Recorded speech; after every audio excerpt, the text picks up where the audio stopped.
You should be really excited that you clicked on this video, because today you're going to learn how to create this amazing 3D portfolio text that animates as you scroll through your website. Now you're going to learn how to build this, and I'll give you a tutorial on how to do that exactly in a no-code design 3D tool called Spline. And then we're going to learn how we can export that design and actually put it into our website with simple React embed code. And then finally, what we're going to do is react to incredible 3D models that were created by the Spline community. So I hope you guys are excited. I hope you're finally going to get a project where you learn how to do this 3D stuff. And trust me, it's not as difficult as you might think.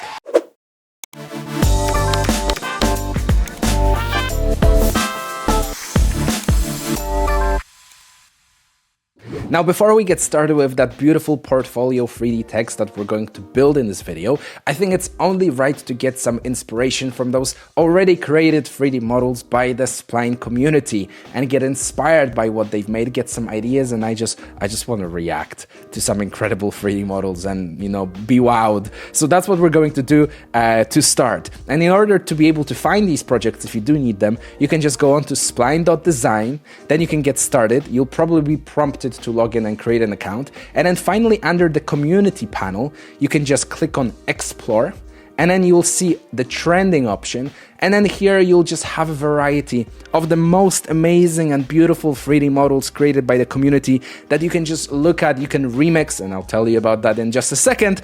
And you can just try new things out, or you can then just build one yourself. So this is a full whole page for you to explore if you're into web design and 3D models and creating those creative websites. But right now, I just want to jump in and get a reaction to some of these incredible models. So let's get started with the first one. Now, this 3D design is by Pixel Space. And okay, so as I'm scrolling my mouse, what you'll see is that we have a on hover follow effect where we have this round sphere that's just getting bigger and smaller, it seems, and through that sphere, it's like looking through an eyeglass. We can see the exact and crisp text of Pixel Space, and then of course everything else is fuzzy. Now, as you're viewing these projects, you can actually enlarge them and make them full screen, and then you'll get that full effect of what's actually going on. And then as I start scrolling, it actually jumps, and what happens is that all these letters actually fly to the top, and they're all mangled up because you just actually push them to the top by scrolling away. Very, very cool. Wow, I really like this one. Now, the next project is a product display by a creator called Jacob. And the cool thing is here that with every project that you find on Spline, you'll be able to remix it. Now, what does that mean? Well, if I click remix, it actually creates that whole file in your own library, and you've got access to playing around with it, seeing how it's made, editing it, changing things, and so on and so forth. Essentially, you just get the project for yourself, and you can play around with it with how you want. And after you want to maybe finalize and dive deeper into the project, you can just press this play button right here and you'll be inside it. Now let's see what happens here. So we have a product display. I can of course just hold Option and kind of drag around and view this project from different sides, but I can see we have several buttons here. Oh wow, and as I'm hovering over the buttons, you can see that those products and those, I guess a body wash and shampoo and something else is jumping up. But what happens when I actually click on it? Wow, nice. Okay, so here with modeling, we work with a 3D kind of space, and that means we can actually, in this case, animate to just show part of that space. And what Jacob is doing here, he's just animating to showcase that specific product. And I assume as I still hover over it, it actually rises and goes to the top. Now, if I click the next product, very nice. I really like that animation. And the third product is the one laying on the ground. So, okay. I assumed that might happen. So we get a really nice top-down view. And there is also a home button, and I can expect that all to go back to the way it was. Very, very cool. And how incredible is this? Something that you can so simply create with Spline. And by simply, I really mean it. And you'll see it later when I actually teach you how to do this stuff. Now, this is a project by Vexus, and I'm going to enlarge it for ultimate effect. And okay, very, very cool. So as you saw, that has animated in after a few seconds, and I can... Oh, what? Okay, so I just accidentally clicked, but I guess the click had an effect on top of it, where just this whole cassette player just, wow, very cool, is opened up, and okay, so when I click again, it opens and closes. Very, very cool effect. I really, really like this design. And you can zoom in and zoom out on these and just play around with them as you wish. But another very, very cool animation. The next project, by what it says, a scroll-based interactive model by Elich CH Design, I hope I pronounced that right. We can actually see that there is an effect already where it's following our cursor, but I'm going to enlarge it because it's on scroll. And okay, it's cool because it's kind of following our mouse, but as I scroll, wow, we get this really cool product transition from one product to the next. And of course, we can scroll back. And as we're moving our mouse around, wow, what is happening here? That top product is really going all around following that mouse. So another really cool example of the things that can be created with Spline. And I'd like to point out that these shadows here, they are really, really cool. And you can really position that light model in Spline wherever you want to achieve these cool lighting effects. The next 3D model is called Balloon Experiences by Axie Morris. And as I zoom in, what you'll be able to see is that we essentially have a balloon. And I can... Wait, what? Oh, wow. Wow, look at that. That is incredible. So the balloons have some kind of physics implemented in them, and that's another thing you can do with Spline, where obviously we can play around with these balloons. I can drag them, and as I bump them into each other, they start moving, and you can see that there is a 3D space here because, first of all, the balloons get bigger and smaller as they come closer, and I can't always hit them. And wow, we just made a whole mumble jumble out of this. Whoa! Whoa, wow, that was cool. That felt 3D, I can't lie. I wasn't expecting that. Amazing. Such a cool animation. Probably the best one we saw so far. But again, these things can be, wow, made with Spline, which is that no-code tool editor. So absolutely fantastic. What a treat this one was. Let's go on to the next one. The next project is called Path-Grown Animation. And as you can see, what's happening here is that it is actually animating that whole path and changing those rainbow colors as it does. You can see that it has this really cool lighting on it, that it almost looks like it's this rubbery kind of texture. Now you can see what's happening with this animation is that it keeps going forward and back. But this is a perfect example for me to demonstrate how simple it is to change those events in Spline. So if I actually go onto this project and I'll remix it, let's just wait for this to load. What you'll notice, if I find the right group, and I can see there is a group here, if I just open it up, okay, so we can see this is the hello text. And if I go into, there is a base state, which is the starting state, and the final state. Here we have the final state, which is the balloons. And we can see that the event here, it animates and does a transition on the start of the project. Now, for example, if we wanted to make this on scroll in your website and to export it as an on scroll event, we can just change it to scroll. And that's it. And as I run this project, nothing happens. It doesn't start from the beginning, but as I start scrolling, and you can see I'm stopping it in the middle and just stops. As I start scrolling, it actually animates the whole thing. So here is a little teaser into how simple Spline actually is to make these really complex changes that would otherwise be very complicated in code. All right, so I think we have enough inspiration now, and I think the next big thing to do is to actually jump into a new Spline project and start creating some of these amazing experiences in 3D. And hopefully you'll learn something really cool today. All right, so let's get started with actually learning how to create some of these amazing 3D models. Now, first of all, in that Spline dashboard, you'll be able to see that home panel. And in that home panel, you can just go ahead and create a new file. Now, as this project loads, you'll be presented with the base startup, and we can just click outside of this box. The base startup, which is usually just a very simple rectangle with a light source. Now, for this project, I'm just going to delete the rectangle by pressing backspace. The first thing that we want to do is we want to generate some text. So we can just click on this text property here and type something. In this case, I'm going to type portfolio. And I'm just going to make this font size much bigger.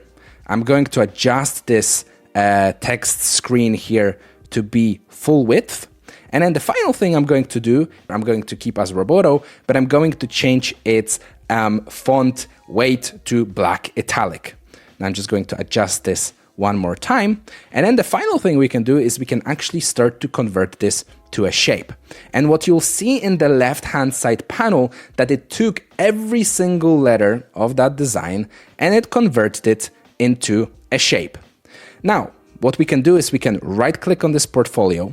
We can actually reset its position, so it's right bang on in the middle of the X, Y, and Z axis, because here we're working with 3D space. So if I hold down the option and I'll rotate, you'll start to notice that we have a 3D plane of view. And that is something that is very important to remember. Now, first of all, and only actually in this case, we're just going to work on the letter P, because the remaining parts of this tutorial are pretty much going to be the same for the remaining of those letters. Now, the first thing I'm going to do is I'm going to highlight that letter P, which is a text. And in this case, we need to create this into a path that we can actually work with. And on this right-hand side panel here, in this shape menu, you'll see that we have an option to convert to path. And as soon as I click it, wow, what's happened? What's going on? You'll be like, why have I created this donut of a shape that just doesn't look like a P at all?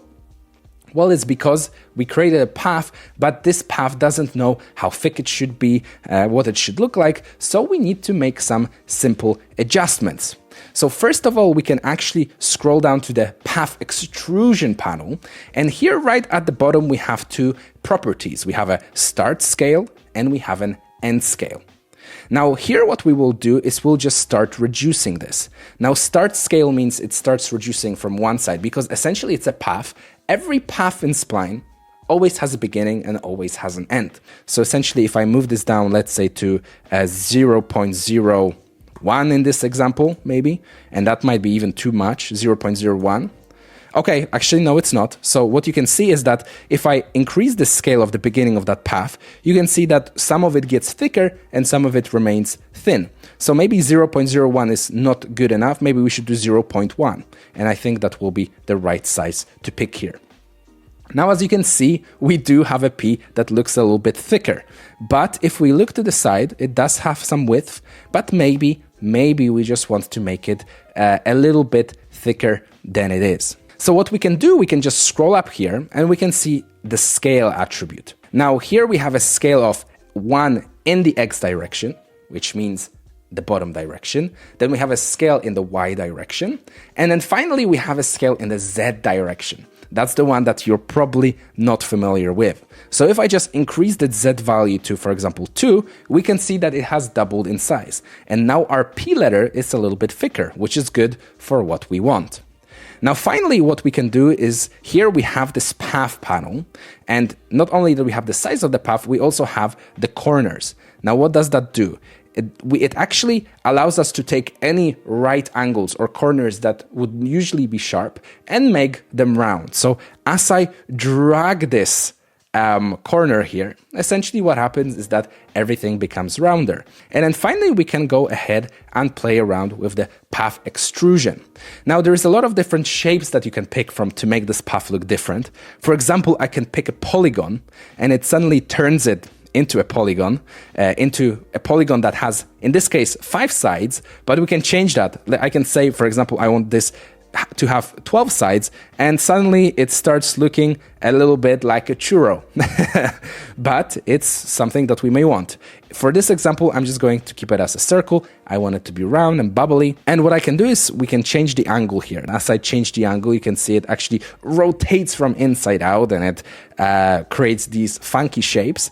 And here in this case, we have 16 sides that we're working with. Of course, we can have more, we can have less. I'm going to make a little bit more. So when I do this rotation, it doesn't seem like it's almost as significant anymore. It feels like we're getting that extrusion here, which is quite interesting. And I'm going to leave it like this for this example. Now let's talk about that depth attribute, because that's going to be a significant part of when we actually animate this.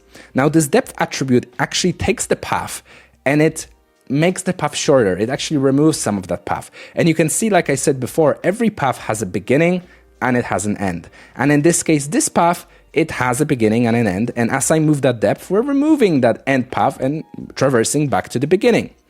Now also there is the attribute of an angle. So if I just put up the depth to 100%, we also have an angle. This is the angle at which the shape appears. And what you'll notice is that it actually starts to rotate. And we're going to move it back to 0. We have a twist, which means that from the beginning of the path to the end, it actually starts to twist and rotate. And we're going to create something real funky here. So I've just twisted the shape by 720 degrees. So 2 rotations of a full circle. And then, of course, we have those start and end scales. And I'm going to put this twist back to the beginning to actually set it to 0. Now, what I'm going to do is now we're going to play around a little bit with the material. Now, we can make this material funky and we can make it look good. Now, if I click on this text material, we'll get just 2 layers, a lighting layer and a color. But what we can actually do is click on the 4 circles here next to material. And what you'll notice is that we have a bunch of different choices that we can create and we can use for our purpose. Now, in this case, I actually wanted to pick the reflective part because we wanted to make it feel like it's quite reflective. And as part of that, I'm going to pick a material called the Horizon Reflection 03. Now, as I click that, that material will be applied to the shape. And what we want to do is we want to showcase all those layers, so you can just click this unclip button and it's going to do that. Now, here is where we can start playing around with some of the shapes and what's offered here. As part of that, I can actually add a material and I can just add this new layer and I can change this color to something that's the representation of a glass, and that's what I want to do in this case. And I can just lower this glass value to, like, let's say 20, and suddenly this material is a little bit more reflective, it looks a little bit different, and it actually gives us a cool effect. Now, to make this look even cooler, what I can actually do is, rather than having a solid color for the whole shape, I can actually select and create a gradient. Now, this gradient can be visible once I click on this gradient panel here. And what you'll notice is that we get this whole other section of a menu that we can use to create this gradient. Now, I think some colors like purple and blue work together really well. So let's start off with a purple-based color. Let's make it very vibrant. And then the ending of this gradient, let's take a blue color and make it very vibrant. And suddenly you'll start to notice that we're getting the shape P that's very reflective, very cool, and looks a little bit different. If you want to spice things up and make the gradient even bigger, we can just add another color in the middle, and maybe let's make that red, and that shape, or maybe even green or blue or yellow, and that shape comes to life even more. I think I'm going to go with like a nice purple here. Love it. Okay, and now we get something that looks cool and actually looks like a shape. But if I go into our play, nothing happens. I can just drag it around and this scroll doesn't work. Now, one of the things, if you want to make a feature be on scroll, you have to change some settings here. If I go to the export and I go to my play settings, when I'm going to be scrolling, I don't want the whole object to also move in that 3D space, because the two things will overlap and it's going to cause some problems for it. So if you want to disable that, you can just disable the orbit, the pan, the zoom, and the soft orbit. And once you're done, that will not happen anymore. If I go back, suddenly if I scroll, nothing changes and that whole portfolio text becomes static. Now, finally, we need to animate this. We need to give it some oomph. So what do? Well, first of all, we click on that selected path that we currently have, and we create a state. And suddenly when you click that plus button, you get a base state and you get a final state. So the base state is the state we're animating from, and the final state is the state we're animating to. So as we started this base state transition, what we want to do is we want this depth of the image to be 0, so we'll have absolutely nothing rendering to the screen, but also we want this glass effect to change it to 100, so suddenly it's not visible. That shape just disappears, that glass effect is so strong that it's just not there. And then we can reduce the depth, so that image is not here. Now, when we go to that end state, then we just want to bring those values back. So we want to bring that depth back, and we also want to change that glass effect to like 20. Now, how do we create that transition? Well, it's as simple as just selecting that path that we want transition and adding an event. Now, in this case, I can create a transition on start. So when I start this project, the transition is going to start, and I'm going to create it from that base state to that final state that we've made. And in this case, I'm going to say that I do want it to loop infinitely, and I want it to loop like a ping pong. So it's going to loop one direction and then go back, and then loop again and go back. And what does that look like? Well, if I run this project, you'll see it creates the P and it goes back. It creates the P and it goes back.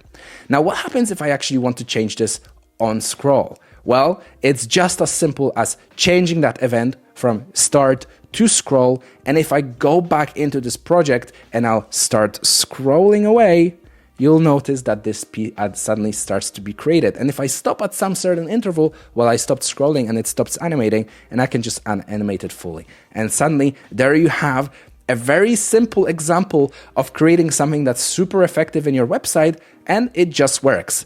Now, once you actually finally complete this project, it's going to look something like this. Now, if you do that to all the letters, this is what it's going to suddenly start looking like.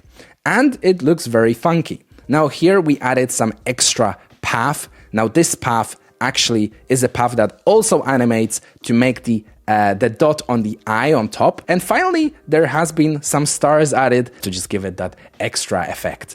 But if I actually go back into the project and I'll start this project and I'll start scrolling, what you'll notice is that there is this path that we animate from a very small size at the beginning to a new size at the end, and we drag this path around, and suddenly we get this whole portfolio animation on scroll. And I'm just scrolling right now, and you can see it going back and forth, animating fully in, and then you can animate fully out. And that introduction to a landing page or a personal portfolio at your next job interview is really going to be impressive. Now, if I actually just quit this, I very quickly want to show you how you can animate those paths. And here you can actually select this path tool. And if you really want, you can just start drawing out your path, a very simple path, which you can later on then change and curve and adjust the way you wish. Now, as we do with any path, you can add corners to it to make it smooth, so it's that animation. And let's just assume we want to animate this path really quickly. And that's the thing that I had going around from short to long. So what we can do is we can actually create a state, and that base state that we're going to be working with, we're going to start with this path where I create the depth. The depth is going to be 0 because we're just going to be starting. So it's going to be very small. But also that start scale is going to be very, very thin. And that's the path we're going to be starting with.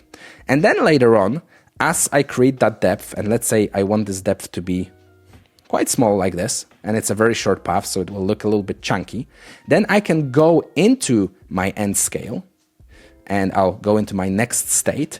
And what I'll do is I want this depth to remain the same, but I want the offset, so the flying path, to be adjusted accordingly. And as I fly here, you can see that animation take place. But now, well, how do I animate this path? Well, we've got our beginning state, we've got our end state, and suddenly I want to do an animation where I want it to be on start, and I wanted to do a transition from that base state we've created to that final state. And I want to give it a delay of like 10 seconds. So as soon as I start this, that 10 seconds is going to overlap, and hopefully that 10 seconds goes soon so I don't have to narrate this for too long, and you'll see this animation come into play in just a second. As you saw, it curved through and it just was wonderful. And now I can just scroll through and animate this as well, and you can add a lot of spice to your website this way. Okay, and now for the final part of the video. How do we actually take that project, export it, and put it right into our React project and make it work? Well, let me show you. First of all, once you're happy with your project, you go to export, you click on code export, and here you get a drop down where you can pick the type of export you want to do. In this case, I want to export to React, and that suddenly will render the code. Here you have to export this spline scene because we already have this export default application within React and a return statement. So I'm just going to take this code snippet and put it in my React project. As you can see here, I do have my React project ready. It's just a very simple React boilerplate. And rather than having this return statement, I'm actually going to return, in this case, this spline scene. Now, there is two things you need to install, two dependencies you need to install to actually have this React project understand Spline.